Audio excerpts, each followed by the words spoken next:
Hi, this is Alexander from Griffel Studio, and I'm going to show you how to use glTF Exporter Reading for Revit. glTF Exporter is the fastest way to get your Revit model exported to glTF format. After the purchase is complete, you can download the installer to your PC and run it. Windows may warn you that the app is not recognized. Run it anyway, click Install Now, and in a few seconds your Reading is ready to go.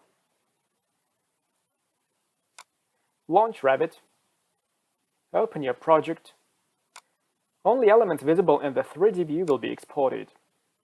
Navigate to Add-ins tab, start Export command, and click Export button. Output directory with prepared files will be shown automatically in a few moments, depending on the project size. You can check results and use them the way you want.